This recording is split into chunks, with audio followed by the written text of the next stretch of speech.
Jemaat yang dikasihi Tuhan, sebelum kita mendengarkan firman Tuhan, kita mohon pimpinan Tuhan di dalam doa. Mari kita berdoa. Bapa kami dalam surga, kami bersyukur karena kami telah memasuki minggu yang ketiga di bulan April ini. Sungguh satu kebaikan dan anugerah Tuhan yang berkelimpahan dalam hidup kami. Engkau menganugerahkan kami kesehatan dan perlindungan sampai hari ini, bahkan juga memelihara iman kami di dalam Engkau. Saatnya pada pagi hari ini segarkanlah jiwa kami, luruskanlah jalan kami melalui kebenaran firman-Mu yang akan kami renungkan bersama. Bersabdalah, kami siap mendengar, demi nama Tuhan Yesus kami berdoa. Amin. Saudara-saudara yang dikasihi Tuhan, tema khotbah kita pada pagi hari ini adalah menang atas pencobaan diri. Mari kita bersama-sama merenungkan bagian firman Tuhan yang terambil dari Yakobus pasal yang pertama, ayat 12 sampai ayat yang ke-18. Yakobus pasal yang pertama, ayat 12 sampai ayat yang ke-18. Izinkan saya akan membacakannya bagi kita. Demikian sabda Tuhan. Berbahagialah orang yang bertahan dalam pencobaan, sebab apabila ia sudah tahan uji, ia akan menerima mahkota kehidupan yang dijanjikan Allah kepada barang siapa yang mengasihi Allah.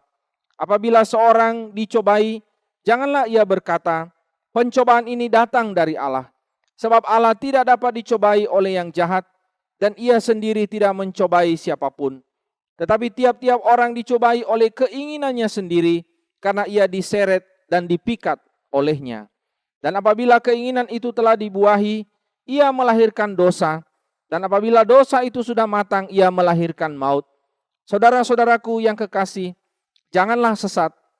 Setiap pemberian yang baik dan setiap anugerah yang sempurna datangnya dari atas, diturunkan dari Bapa segala terang, kepadanya tidak ada perubahan atau bayangan karena pertukaran.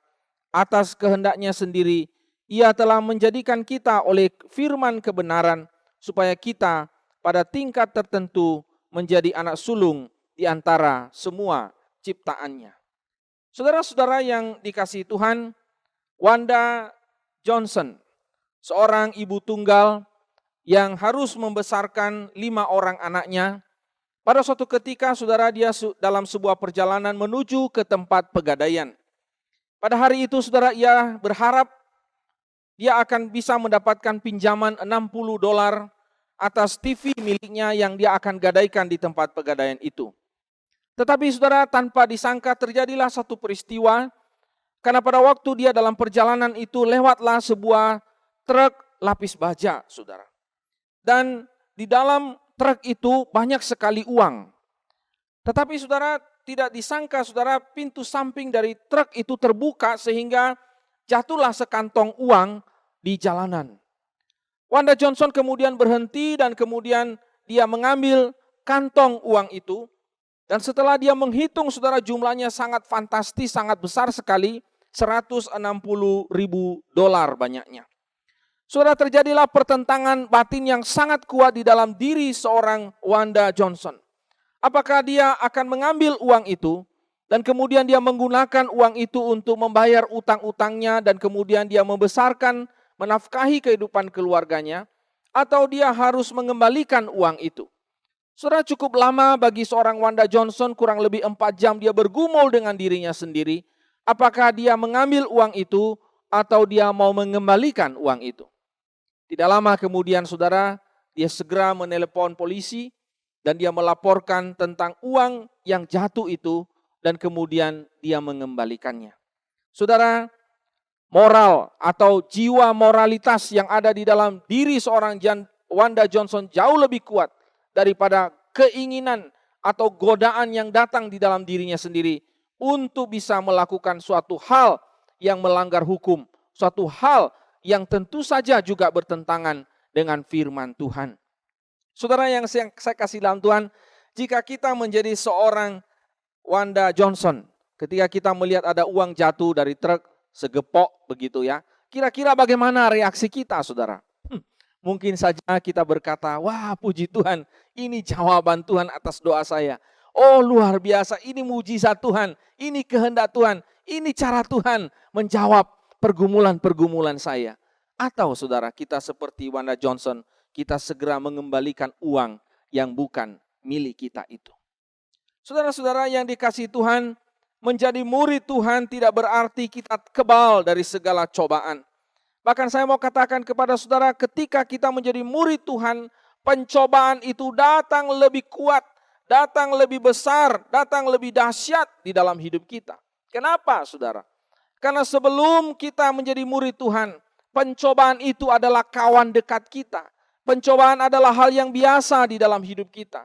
Tetapi justru ketika kita menjadi orang percaya, menjadi pengikut Kristus, maka pencobaan itu menjadi musuh kita. Dan tentunya sebagai musuh, dia akan terus berusaha untuk mencobai kita dan ingin menjatuhkan kita. Sayangnya saudara sekalian, ada begitu banyak orang yang percaya kepada Tuhan, bisa jatuh di dalam berbagai pencobaan.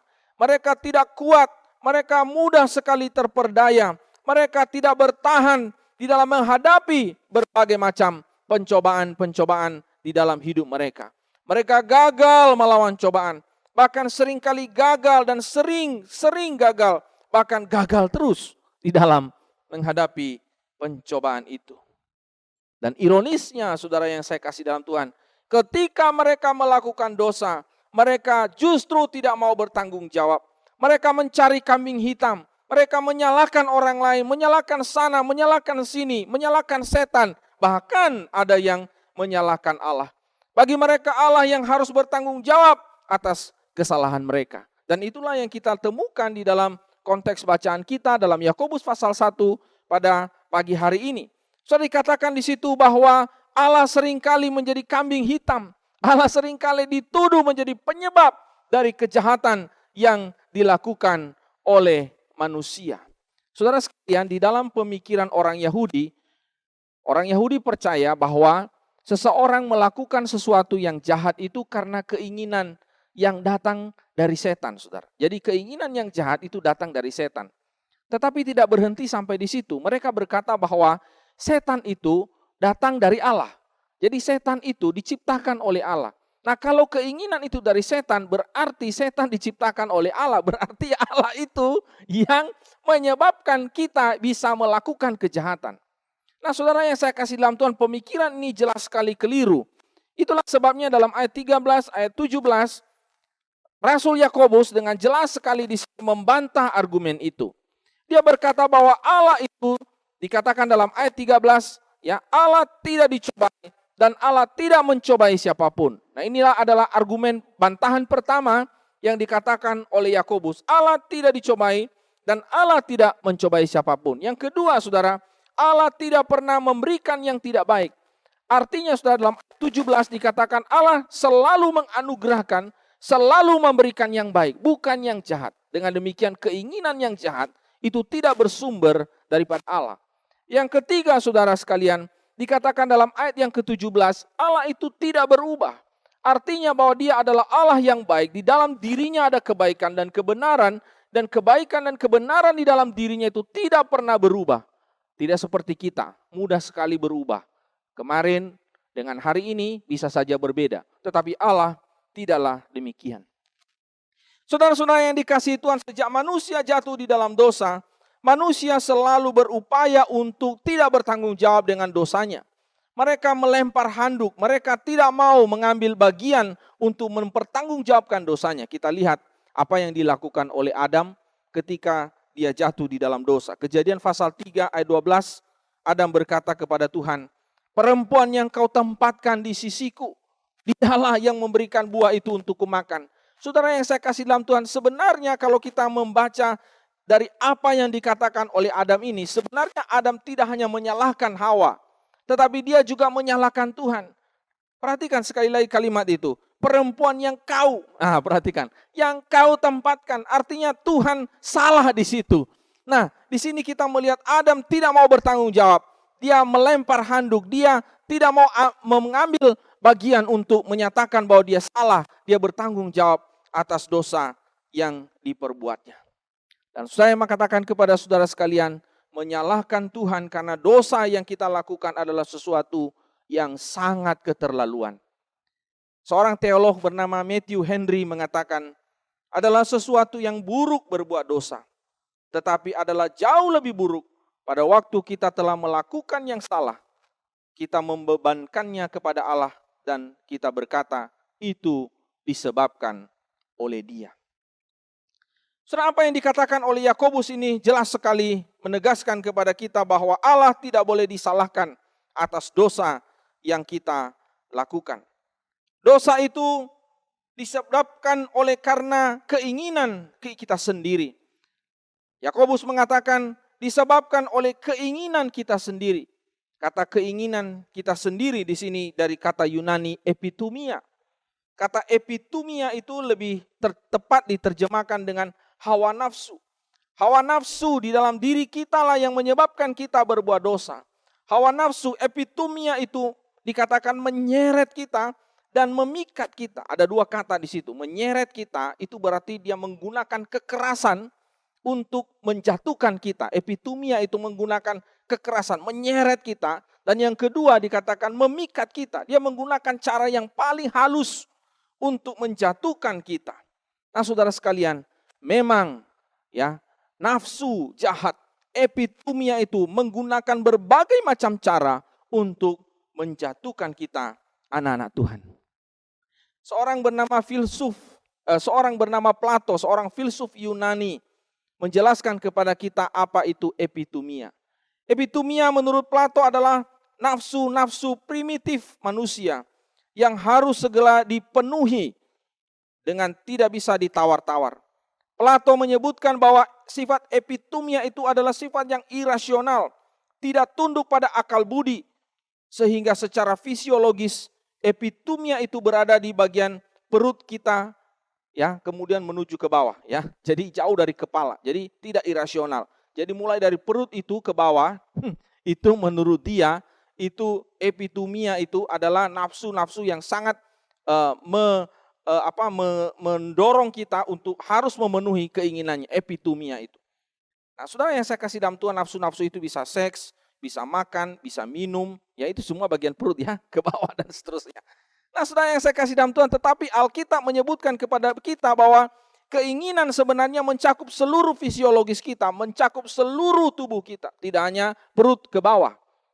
Firman Tuhan mengatakan tentang keinginan mata, keinginan hati, keinginan perut, keinginan organ-organ seluruh bagian tubuh kita bisa menyeret kita untuk jatuh di dalam berbagai pencobaan.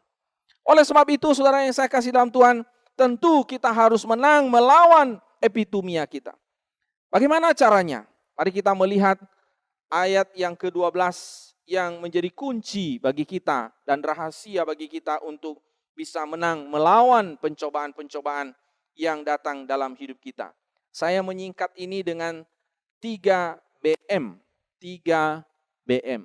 3BM. Saudara, yang pertama adalah kita bertekun. Mari kita lihat saudara di dalam ayat yang ke-12. Di situ dikatakan berbahagialah orang yang bertahan dalam pencobaan. Saudara, kata bertahan di situ lebih tepat diterjemahkan dengan kata bertekun. Ketekunan adalah sebuah sikap atau tindakan yang tidak berubah, terus-menerus dilakukan. Apapun dan kapanpun itu tidak akan mengubah sesuatu. Itu yang disebut dengan bertekun di situ. Nah, tentu saja ketekunan dalam hal apa di sini? Ketekunan di dalam tindakan atau sikap atau perilaku spiritualitas kita. Kalau kita tekun di dalam kehidupan spiritualitas kita, saudara, maka ini sangat akan menolong kita di dalam kita menghadapi pencobaan-pencobaan di dalam hidup ini. Ada dua hal yang saya mau tekankan di sini bagi kita. Yang pertama adalah ketekunan di dalam doa, dan yang kedua adalah ketekunan dengan membaca firman Tuhan. Ketika kita tekun berdoa, tentu saja dengan otentik, saudara sekalian, tidak asal-asalan. Kita tekun di dalam membawa seluruh hidup kita, pergumulan kita, tantangan-tantangan kita, cobaan yang kita hadapi, maka tentu saja kita akan kuat dalam menghadapi serangan si jahat atau menghadapi keinginan epitumia kita di dalam diri kita sendiri. Saudara sekalian, kita ingat pada waktu peristiwa di Taman Getsemani, ini beberapa waktu yang lalu kita memperingatinya. Bagaimana Tuhan Yesus berkata kepada murid-muridnya, ya, supaya mereka berjaga-jaga, ya, karena roh memang penurut, tetapi daging itu begitu lemah. Tuhan ingin kita tidak hanya berjaga-jaga, tetapi kita juga berdoa. Berjaga-jaga dan berdoalah. Di dalam hidup kita ini Tuhan ingin kita memiliki kehidupan yang berjaga-jaga, tetapi juga berdoa. Berdoa, berdoa dan berdoa. Tetapi tidak cukup berdoa, saudara, Tuhan ingin kita juga terus-menerus bertekun di dalam membaca firman Tuhan. Minggu yang lalu kita sudah belajar tentang senjata ya yang sangat ampuh untuk juga melawan ya kuasa roh kegelapan, yaitu pedang firman Tuhan. Dan itu tentu adalah bagian yang perlu kita miliki dalam hidup kita ketika kita melawan atau berhadapan dengan keinginan atau epitumia kita, yaitu kita sungguh-sungguh hidup di dalam firman Tuhan. Pada waktu Tuhan Yesus dicobai, kita ingat bahwa senjata yang digunakan oleh Yesus, Tuhan Yesus melawan godaan dari si jahat adalah firman Tuhan. Firman Tuhan begitu ampuh, firman Tuhan begitu dahsyat, begitu berkuasa. Dan akhirnya dikatakan setan itu atau iblis itu undur atau meninggalkan dia. Saudara, Tuhan ingin kita pertama, B yang pertama adalah bertekun. B yang kedua adalah bertahan. Mari kita lihat sekali lagi ayat yang ke-12. Dikatakan di situ, sebab apabila ia telah tahan uji. Saudara sekalian, tahan uji. Dalam bagian ayat yang ke-12 ini, dikatakan tahan uji. Anak saya seringkali bilang, wah teman saya hebat ya.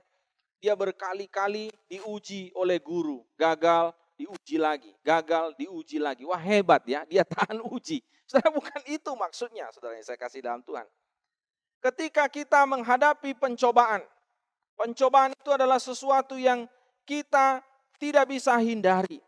Tetapi persoalannya adalah apakah kita tangguh di dalam menghadapi pencobaan itu. Apakah kita tetap teguh, apakah kita tetap kuat, apakah kita tetap bertahan.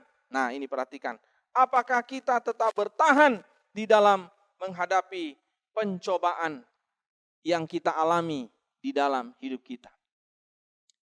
Seorang bapak bernama Abram.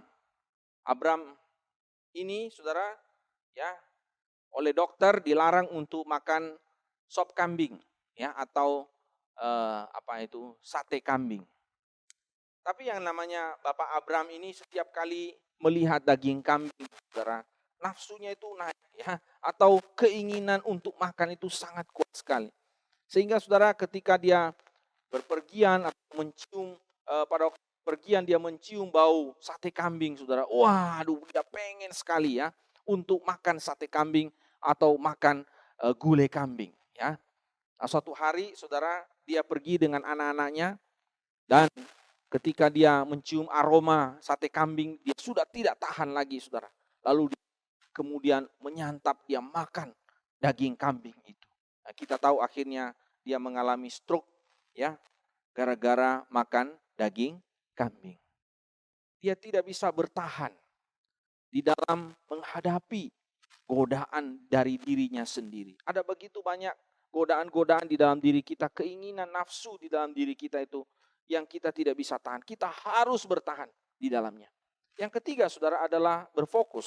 Kalau tadi yang pertama dikatakan bertekun, yang kedua bertahan, yang ketiga adalah berfokus. Di dalam ayat yang ke-12 sekali lagi ada satu kalimat yang menarik di situ, dikatakan ia akan menerima mahkota kehidupan. Tentu saja maksud daripada mahkota kehidupan ini adalah ketika kita mengarahkan pandangan kita ke depan. Pandangan kita kepada Allah, pandangan kita kepada sorga yang mulia. Maka ketika kita mengarahkan pandangan kita ke sana, maka kita ditolong untuk bisa terhindar dari berbagai macam keinginan dan hawa nafsu di dalam diri kita. Kita fokus ke sana. Ada istilah sekarang yang keren itu namanya gagal fokus. Ya, gagal fokus, tidak bisa fokus kepada satu hal. Karena ini, karena itu kita bisa gagal, kita bisa beralih, kita kehilangan fokus di dalam diri kita. Fokus kepada kekekalan adalah rahasia besar kita menghadapi cobaan, menghadapi godaan di dalam kehidupan kita. Seorang bernama Leslie Duncan, saudara, bercerita tentang anjing miliknya yang masih kecil. Nah, dia punya ayah yang seringkali menguji kepatuhan anjing itu. Ya, dia meletakkan sepotong daging yang sangat enak, yang membangkitkan selera daripada anjing itu untuk mau makan daging itu. Tetapi si ayah daripada Leslie ini berkata kepada anjing itu, dia melatih anjing itu supaya anjing itu patuh. Ya, dia berkata, tidak boleh, ya, tidak boleh makan daging itu. Dan saudara tahu apa yang dilakukan oleh anjing itu? Anjing itu sebenarnya pengen makan daging itu. Tetapi saudara, luar biasa ya, anjing itu patuh. Tapi menarik sekali gaya atau cara yang dilakukan oleh anjing itu, saudara. Ketika tuannya mengatakan tidak boleh, dia melihat kepada tuannya. Dia tidak melihat ke daging itu. Dia melihat kepada tuannya. Dia terus melihat kepada tuannya. Dan berhasil, saudara. Dia tetap tidak makan daging itu. Saudara, apa yang kita bisa pelajari dari kisah ini? Kisah ini mengajarkan kita juga di dalam hidup kita untuk selalu berfokus ke dalam kekekalan. Selalu berfokus kepada Allah. Tidak terpengaruh dengan berbagai macam hal di dalam dunia ini yang bisa membuat kita kehilangan fokus kita. Kehilangan arah kita. Tuhan ingin kita sungguh-sungguh di dalam hidup kita ini mengarahkan pandangan kita kepada kekekalan. Saudara sekalian, itulah sebabnya di dalam ayat 12 dimulai dengan kata berbahagialah. Berbahagialah. Lebih tepat diterjemahkan diberkatilah. Diberkatilah orang yang sungguh-sungguh di dalam hidupnya ini bertahan atau mampu untuk bisa di dalam hidupnya menghadapi pencobaan itu dengan mengarahkan pandangannya kepada kekekalan. Yang keempat, yang terakhir saudara. Kalau tadi ada 3B, sekarang 3BM. Yang terakhir adalah mengasihi. Mari kita lihat kalimat terakhir dari ayat yang ke-12 ini. Dikatakan di sini, kepada barang siapa yang mengasihi dia. Saudara-saudara, Tuhan berkali-kali mengingatkan kepada kita, dan kalau kita membaca di dalam Alkitab kepada orang Israel untuk mereka mengasihi Tuhan. Mengasihi Allah dengan sepenuh hati mereka, sepenuh jiwa mereka. Mereka sungguh-sungguh mengasihi Allah untuk seterusnya dan selamanya. Tetapi seringkali saudara, orang Israel itu kehilangan kasih mereka kepada Allah. Mereka tidak mengasihi Allah di dalam hidup mereka. Banyak hal yang membuat mereka terpesona. Mereka kemudian meninggalkan Allah. Mereka tidak lagi mengasihi Allah di dalam kehidupan mereka. Dan itulah sebabnya kalau kita membaca, saudara, berkali-kali Allah mengingatkan mereka, kasihilah Tuhan Allahmu. Bahkan di dalam kitab Ulangan, saudara, pada waktu bangsa itu sebentar lagi akan memasuki tanah perjanjian itu, Tuhan mengingatkan, mengulangi lagi dalam kitab Ulangan. Pasal 6 ayat 4 sampai 5 dikatakan di situ, dengarlah hai orang Israel, kasihilah Tuhan Allahmu. Kenapa orang Israel diingatkan untuk mengasihi Tuhan Allah? Sebentar lagi mereka mau memasuki tanah Kanaan dan merebutnya. Karena di tanah Kanaan itu banyak sekali hal-hal yang bisa membuat mereka meninggalkan Allah. Bisa membuat kasih mereka kepada Allah menjadi luntur. Dan Allah mengingatkan mereka supaya mereka tidak berubah. Kasih mereka tidak berubah. Mereka tetap mencintai Tuhan. Mereka tetap mengasihi Tuhan di dalam hidup mereka. Dan itu adalah satu bagian yang sangat penting di dalam hidup kita juga. Di dalam kita menghadapi berbagai macam godaan, cobaan di dalam dunia ini. Kalau kita tetap mengasihi Tuhan di dalam hidup kita, maka kita akan ditolong untuk tidak terperdaya, terpesona, dan kemudian jatuh di dalam berbagai pencobaan. Suatu ketika seorang pemimpin, seorang CEO sebuah perusahaan ingin mewariskan perusahaan miliknya itu kepada karyawannya ya atau staf-stafnya yang selama ini mengelola perusahaannya, dan dia berkata bahwa saya akan memberikan perusahaan ini atau mewariskan perusahaan ini kepada salah satu dari Anda. Dan dia kemudian suatu hari mengumpulkan semua karyawan-karyawan itu, lalu kemudian dia memberikan kepada mereka sebutir benih ya di tangan mereka, dan dia berkata kepada mereka supaya kalian sirami ya dengan teratur, kalian rawat benih ini, kemudian kalian kembali 1 tahun yang akan datang untuk membawa ya tanaman yang tumbuh dari benih ini, dan yang terbaik itu akan menjadi penggantiku yang akan meneruskan perusahaan ini. Seorang karyawan bernama Rahmat, ya, Rahmat ini seorang yang Kristen, seorang murid Tuhan, dan dia seorang aktivis gereja. Dia pulang ke rumah, saudara, ya, dia bawa benih itu, dia masukkan dia tanam di sebuah pot, ya, dia mulai siram, dia mulai rawat, ya. Saudara, tapi menarik sekali, benih itu enggak berubah, saudara, atau dia tidak tumbuh, tidak ada sesuatu yang berubah. Terus menerus tetap benih seperti itu, enggak ada yang tumbuh. Lalu kemudian saudara, dia pergi ke kantor, ya, ketemu dan mendengar dari beberapa staf-staf yang lain, mereka bercerita bahwa apa benih yang diberikan oleh bos mereka itu udah mulai tumbuh, saudara. Wah, dia merasa gagal, aduh gimana ya. Lalu saudara, dari waktu ke waktu, dari bulan ke bulan, saudara, dan itu sudah mau hampir 1 tahun, dia terus melihat kepada benih itu, dan benih itu tidak menunjukkan perubahan, tidak ada yang tumbuh dari benih itu. Saudara, pada saat yang sedemikian, saudara, dia mulai tergoda, saudara, untuk coba mencari tanaman lain, ya. Dan nanti dia akan bawa kepada tuannya, dia cari tanaman yang bagus gitu ya. Lalu dia berkata, oh ini benihnya udah tumbuh seperti ini ya. Dia mulai tergoda, saudara, karena jabatan itu gitu ya.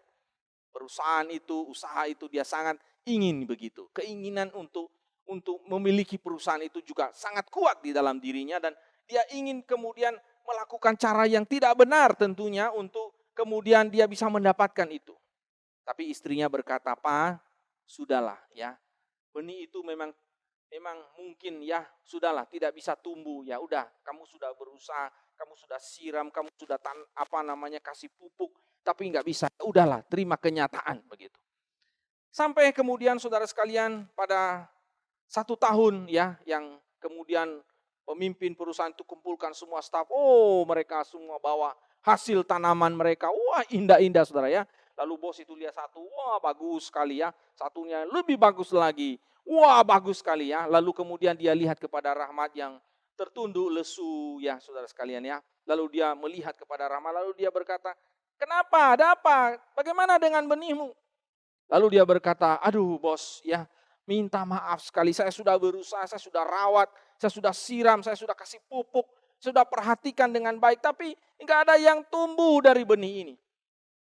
Lalu tiba-tiba bos itu atau pemimpin perusahaan itu kemudian bertepuk tangan. "Ayo kita bertepuk tangan, luar biasa Rahmat ini. Rahmat inilah yang akan meneruskan perusahaan saya." Semua pada terkejut, saudara ya. Kenapa kok bisa seorang yang ya benihnya gagal, tidak bisa tumbuh itu dipilih oleh bos untuk bisa meneruskan perusahaannya. Lalu bos itu berkata, "Sebenarnya benih yang saya bagikan kepada Anda itu telah saya rebus di air panas. Sehingga sebenarnya benih itu tidak mungkin bisa tumbuh. Dari mana kalian dapat semua tanaman ini?" Ya, tentu saja semua pegawai-pegawai itu berbohong, saudara ya. Karena mereka mungkin ingin mendapatkan perusahaan itu, lalu mereka cari tanaman yang lain dan sebagainya. Nah, saudara yang saya kasih dalam Tuhan, akhirnya perusahaan itu diberikan kepada seorang yang jujur. Dan orang yang jujur itu adalah seorang yang cinta Tuhan, yang mengasihi Tuhan. Di dalam hidup ini banyak hal yang seringkali menggoda kita untuk atau mencobai kita untuk kita bisa jatuh. Kiranya Tuhan tolong kita agar kita tetap mengasihi Tuhan. Dan kalau kita mengasihi Tuhan, maka kita tidak akan beralih kepada yang lain. Kita tidak akan terpikat dengan yang lain.